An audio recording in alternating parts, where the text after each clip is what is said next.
Hello everyone, welcome to Deep Sight. Let us take you on a journey through time and space to explore the secrets behind ancient civilizations. To understand the history of Europe today, you must understand the development of the European Middle Ages, especially the rise of the barbarians, and how they replaced the original system and gradually moved towards a new civilization. This long millennium process has always been accompanied by the spiral entanglement of the church and the royal power, unity and division, war and peace. In the above two issues, we told you about the most powerful country established by the West Germanic people, the Frankish kingdom. It is the predecessor of France, Italy, and Germany, the core of today's European Union. So how did the powerful Britain come into being on the European continent? Let's talk about the first part of British history. From the Celts to the conquest of Normandy, Britain has a long and complex history and has experienced many changes in race and culture. Tens of thousands of years ago, the British Isles were once a whole with today's France, and there was no English Channel. Due to crustal movement, the British Isles gradually separated from the European continent. Before the separation, there were already Homo sapiens in the Paleolithic age living on the island. Around 3000 BC, the Iberians traveled north from southern Europe across the English Channel, conquered Britain, and brought with them Neolithic culture. The Celts were one of the first known inhabitants to settle in the British Isles. The Celts originated in Central Europe, and their culture began to spread to Western Europe and the British Isles around 1200 BC. The Celts consisted of many tribes, each with its own leader, customs, and language.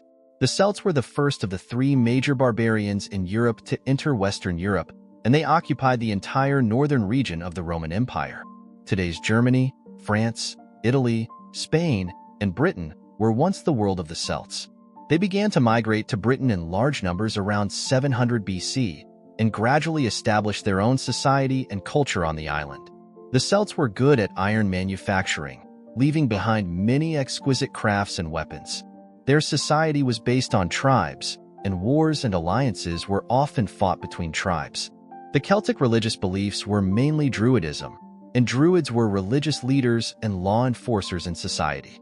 They worshipped nature, especially forests and rivers, believing that these places were where the gods lived. The Celtic conquest and settlement process was not smooth. When they entered Britain, there were already some primitive inhabitants on the island, who were called Neolithic settlers. The Celts gradually occupied the land of Britain through a series of advances. Celtic warriors were known for their bravery. They used long swords, shields, and chariots to fight. Their chariots were usually equipped with sharp blades to cut the enemy when charging. The Celtic tactics were diverse and flexible, often relying on surprise attacks and ambushes. During the conquest, many indigenous people were massacred or expelled, and the Celtic tribes gradually established their dominance in Britain. The nightmare of the Celts came from the rise of ancient Rome. The name Celts was actually the Latin name given by Caesar to this group of barbarians. This is a general term, not the same race. This name is no different from the ancient Chinese names for northern nomads, such as Hu and Mani Rongdi. After the arrival of the Germanic people, France became the main place of residence for the Celts, while Central and Northern Europe, Germany, became the area where the Germanic people lived. Ancient Rome called the area where the Celts lived Gaul. Although the Celts were an important military force in Europe, they never formed a unified country due to their scattered power. With the rise of the Roman Empire, the Celts were defeated one by Rome's concentrated power and eventually declined. Caesar, born into an aristocratic family in the Roman Empire, was a famous son when he was young. In politics, he was known for his intelligence and invincible profligacy. Caesar spent most of his money on grand ideals. When he was just a municipal official, he provided competitive games for the public and renovated public buildings. After only 1 year in office, he would be heavily in debt for this. Due to his outstanding talent, Caesar later became the highest executive officer of Rome, the consul. 2 years later, when the consul expired, Caesar was arranged to serve as governor in Gaul, which is today's southern France. This accumulated military resources for him and made him a powerful faction. Caesar's inauguration led to a surge in conflicts between him and the unruly local Celts, and he began to wage war to eliminate Gaul's opponents. In the process, the British stood on the side of the Gauls. The British island at that time was full of mysterious legends. People said that after the people on the island were killed, their bodies would continue to speak and could curse the people who killed them. The island was full of gold, silver, and jewelry, and it was extremely rich. Caesar's position as governor was lucrative, and he could enjoy certain taxes from the territory according to law. During his tenure as governor of Gaul, Caesar not only paid off all his foreign debts, but also became a new rich man. Caesar's military talent was very outstanding. After eliminating Gaul, he advanced into Britain.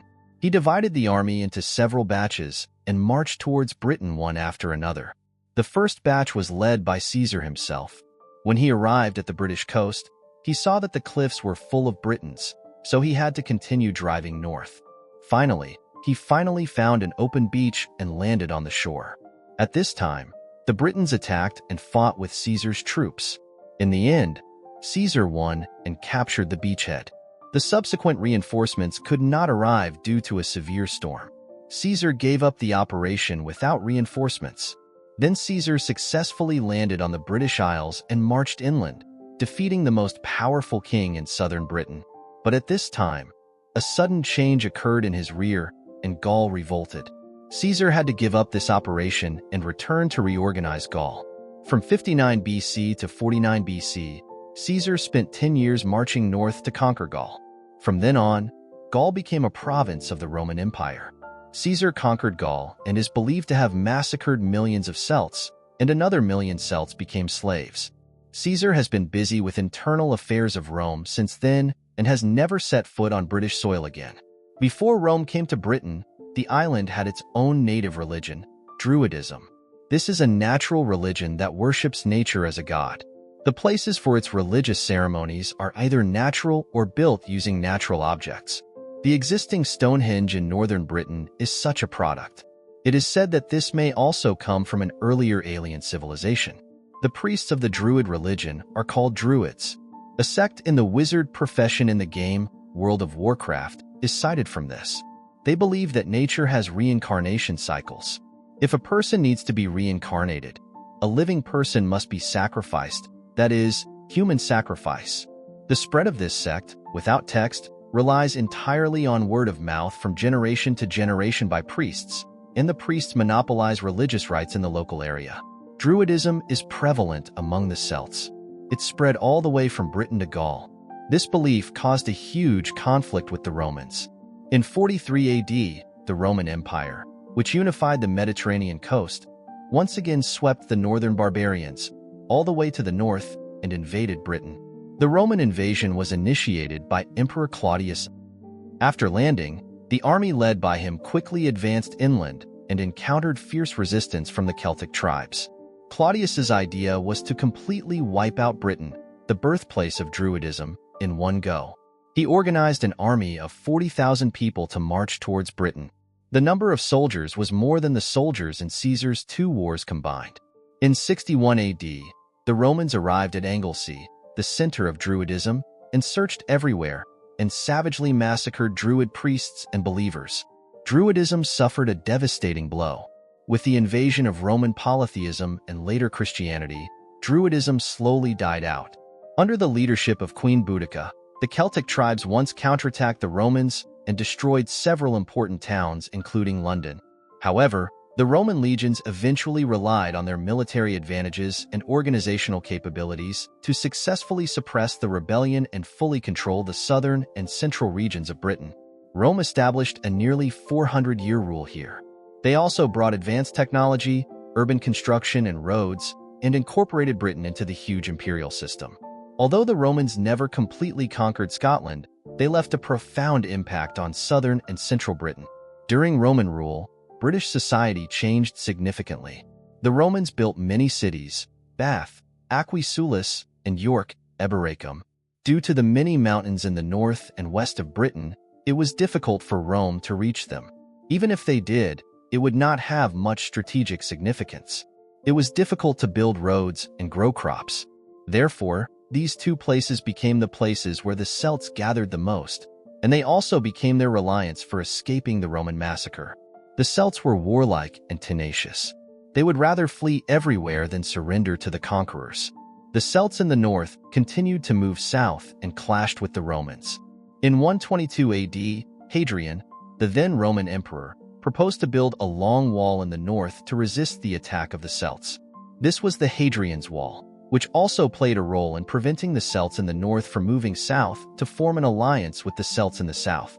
And this long wall has created two countries on an island in history, England and Scotland. The area north of the Great Wall is Scotland, which became a gathering place for the Celts. The area south of the Great Wall is England, which was the gathering place of the Romans at that time, the Anglo-Saxons later, and the Viking Normans later. The Celtic gathering place in the west was later called Wales. This Great Wall also provided a huge barrier for the Celts to survive to this day. In order to facilitate commercial trade with Europe, the Romans built a large city on the south coast of Britain and made it a commercial center, naming it and later changing it to London. Therefore, London is actually a large city planned and built by the Romans as early as 2,000 years ago. The Romans also introduced Latin, which had a profound impact on the language and literature of Britain. Although the Roman Empire gradually declined in the early 5th century, the legacy of Roman culture is still deeply rooted in the social structure of Britain. Although before the arrival of the Romans, the British mainly believed in natural gods. With the conquest of Rome, the human-shaped Mount Olympus, the gods represented by Zeus, and the worship rituals of the Romans were brought to Britain. Although the two religions have their own merits, they later tended to merge. A dominant Roman Celtic temple appeared in southern Britain. Christianity also spread to Britain in the 2nd century AD, laying the foundation for the subsequent religious development. This state lasted for 300 years, and a new batch of barbarians came. They were the Germans. With the decline of the Roman Empire, the Roman army withdrew from Britain around 410 AD. Since then, Britain has faced invasions from foreign nations, especially the Anglo-Saxons from continental Europe. These tribes included the Angles, Saxons, and Jutes, who gradually conquered most of Britain from the 5th to the 6th century. The Anglo-Saxons originated in the areas of modern Germany and Denmark. They are a maritime nation, good at sailing and fighting. They live in the north, have abundant hair, are tall, strong, brave, and good at fighting. The earliest Anglo-Saxon invaders were mercenaries.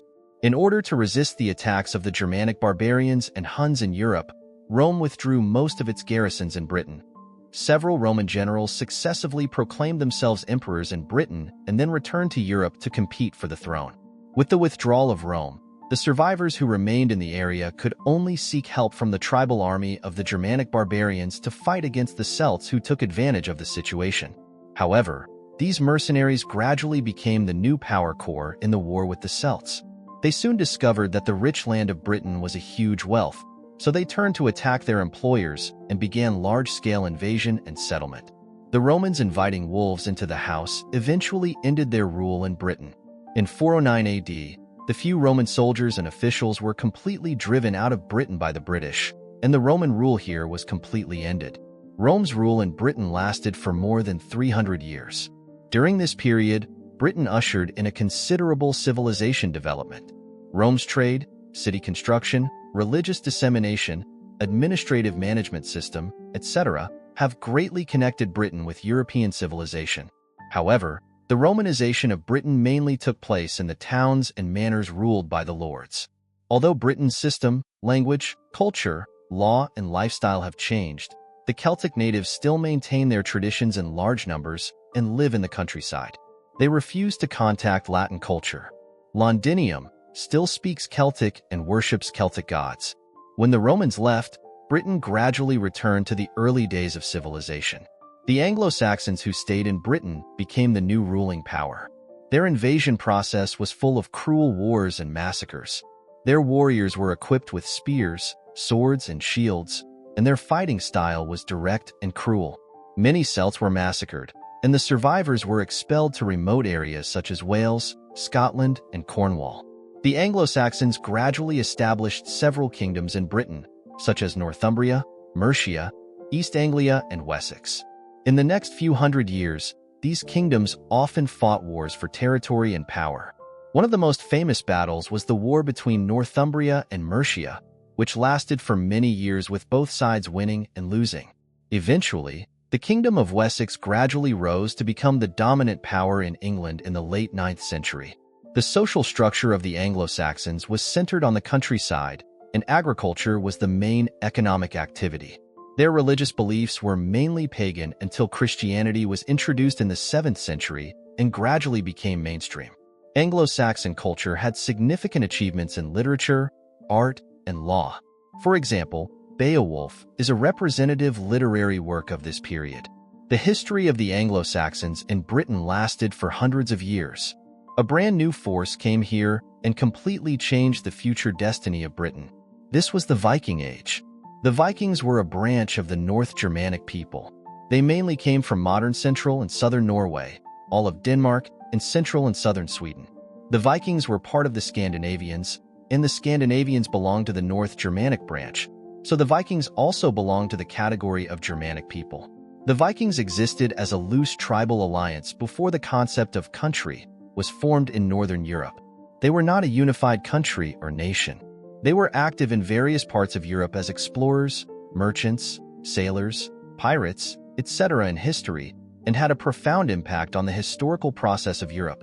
During the period of Great Migration, Germanic tribes such as Goths, Franks, Vandals, and Anglo-Saxons began to migrate and expand into the territory of the Roman Empire.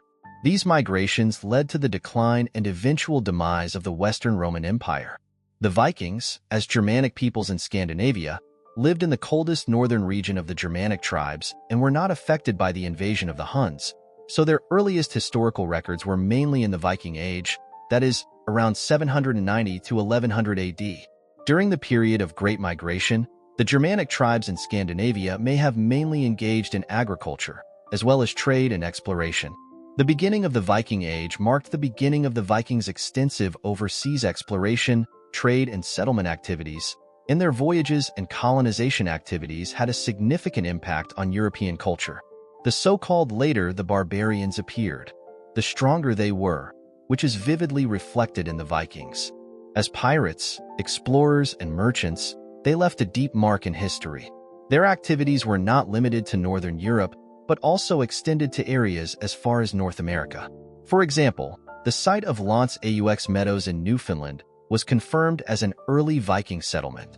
At the end of the 8th century, the Vikings began to attack the coastal areas of Britain and gradually settled here.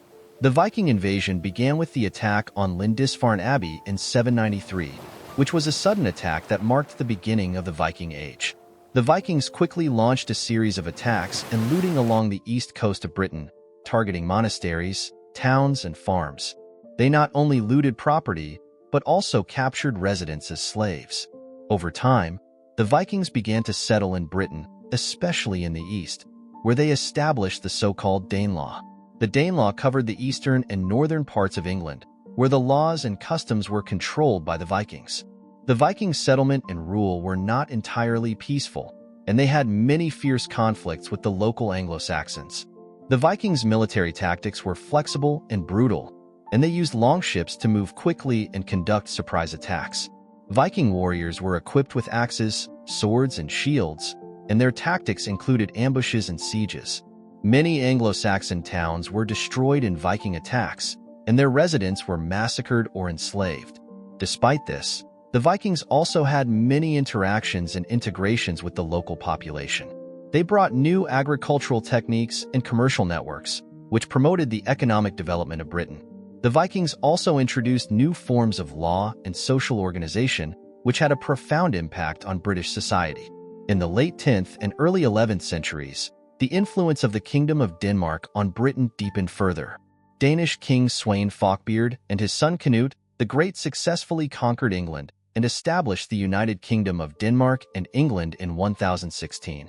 Canute the Great's rule lasted until 1035, and he implemented a relatively relaxed rule policy in England, promoting the integration of Danes and Anglo-Saxons. Sweyn Forkbeard launched an invasion of England in 1002, and after years of war and massacres, he was finally declared King of England in 1013. However, his rule was not stable, and after his death, England experienced a brief period of civil unrest. Sweyn's son Canute the Great recaptured the throne in 1016 and consolidated his rule through a series of political and military means. Canute the Great was a powerful ruler who not only maintained peace in England, but also promoted economic and cultural exchanges between England and Scandinavia. Canute implemented a tolerant religious policy, respected local Christian traditions, and introduced the Danish legal and administrative system. After his reign, England once again faced internal power struggles and external threats, but the influence of Danish rule was still far-reaching, especially in terms of the legal and administrative systems. Let's talk about a famous Viking, Rollo. Rollo was not a Norman, but he was the founder of the Duchy of Normandy. The name Normandy comes from Northerners, Norsemen, referring to Vikings from Scandinavia. Rollo was originally a Viking pirate leader, and he became the first ruler of Normandy. In 911 AD, King Charles III of France, who could not bear the harassment of Viking pirates, decided to use Vikings to resist the threat of Vikings. He and Rollo signed the Treaty of St. Clair d'Epte. The Vikings, led by Rollo, obtained the territory from the mouth of the Seine to Rouen and promised to protect this land from other Vikings. He was baptized as a Christian and was named the Duke of Normandy. From then on, he and his Viking followers began to settle in this new territory, gradually merging with the local Franks to form the unique group of Normans. Rollo's heirs continued to rule Normandy and gradually developed into a powerful Norman dynasty. In 1066 AD, the biggest historical turning point in British history came when William I, Duke of Normandy, William the Conqueror, defeated King Harold II of England in the Battle of Hastings and became the new King of England. This conquest brought French and Norman culture, greatly changing the political, legal, and social structure of Britain. William I was born in 1028. His father was Robert I, Duke of Normandy, and his mother was an ordinary woman named Herleva. As an illegitimate child, William experienced many challenges in his early years, but he successfully inherited his father's dukedom with wisdom and courage, and gradually consolidated his ruling position. William was known for his military and administrative talents. He effectively governed Normandy and established a strong influence in northern France. The background of the Normandy conquest was complicated. The Duchy of Normandy was originally established by the Vikings and gradually grew in the French feudal system. William I claimed that he had a legitimate right to inherit the throne of England because his distant relative Edward the Confessor had promised to pass the throne to him. However, when Edward died, the English nobles chose Harold II as king, which triggered William's invasion. In 1066, William led an army of Norman knights, infantry, and archers across the sea to attack England. On October 14th, the two sides fought fiercely in Hastings. The battle lasted all day, and finally Harold II was killed and the English army collapsed. William quickly marched to London and became the King of England. The Norman Conquest not only introduced the feudal system, but also affected the development of English. English began to absorb a large number of French words and expressions, forming Middle English. In addition, the Norman nobles merged with the local Anglo-Saxons and Danes, and gradually formed the prototype of the modern British nation. After conquering England, William the Conqueror carried out large-scale land distribution, distributing land to his Norman knights and nobles, thus establishing a strict feudal system. This system divided England into many feudal territories, each with its own lords, who were responsible to the king. The feudal system not only affected the political structure of England, but also had a profound impact on society and economy. William the Conqueror used a variety of strategies to consolidate his rule. He built a series of fortifications, including the Tower of London, to ensure his dominance. He also conducted a detailed land survey and compiled the Domesday Book in 1086, which recorded the distribution of land and resources across the country. This book became an important tool for his taxation and administration. In addition, William also reformed the church, appointed many Norman priests, and established new parishes and monasteries. He maintained close ties with the Roman Curia to ensure the church's support for him. William died in 1087. His rule had a profound impact on the history of England and Europe, bringing Norman French culture to England and having a significant impact on later generations. William II's conquest and rule were important events in medieval European history and a key period in the history of the Normans in England. He shaped the history of Britain today. William I was the founder of modern Britain, and the bloodline of William the Conqueror has been passed down to this day. Today's British royal family is the descendant of William's bloodline. King Charles is also a royal descendant who has continued to this day through many generations of inheritance from William I's descendants. Specifically, his mother, Elizabeth II, is the daughter of George VI, the great-grandson of George III, the great-grandson of George I, the great-grandson of George II, the great-great-great-great-great-grandson of Henry VII, the great-grandson of James I, the great-grandson of George III, the great-grandson of Victoria. Although it is very brain-burning, did you understand it? If you understand, you can leave a message and hit 1. In general, since William I became King of England in 1066, the ruling family of Britain has continued to this day, with a history of nearly 1,000 years and 45 generations of monarchs. It is the longest-lasting royal family in existence today, without a doubt.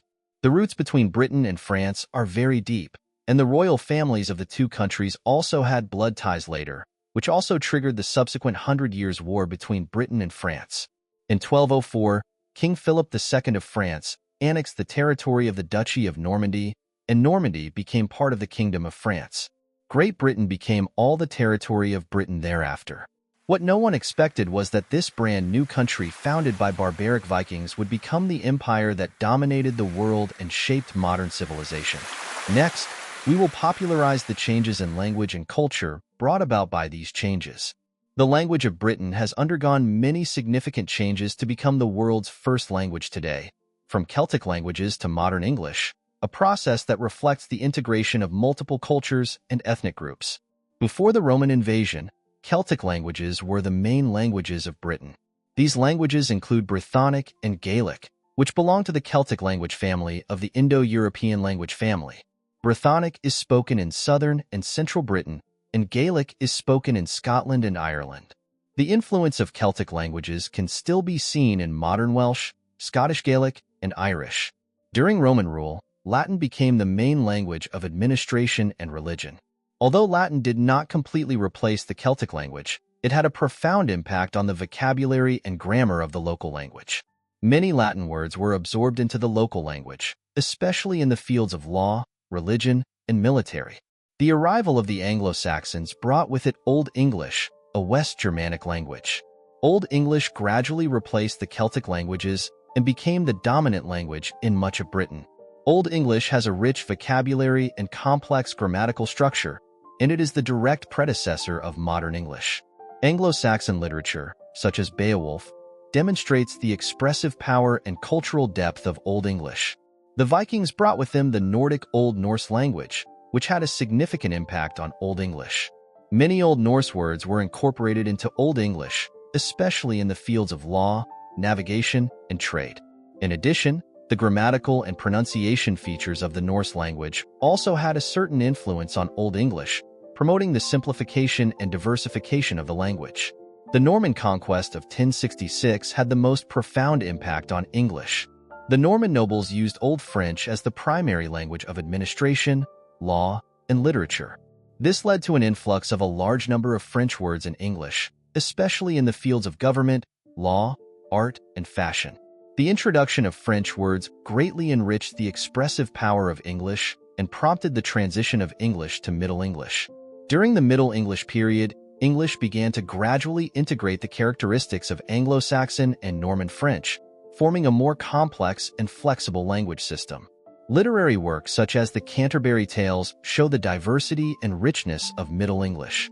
Shakespeare's literary works spread all over the world. English has also become the language used in the largest geographical range in the world. From the Celts to the Norman Conquest, the history of Britain is a history of constant change in race and culture. Each new wave of invaders and settlers has had a profound impact on the local social structure, language, and culture. This diverse history has created the rich cultural heritage and diverse national identity of Britain today. By looking back on this period of history, we can better understand the diversity and complexity of British culture.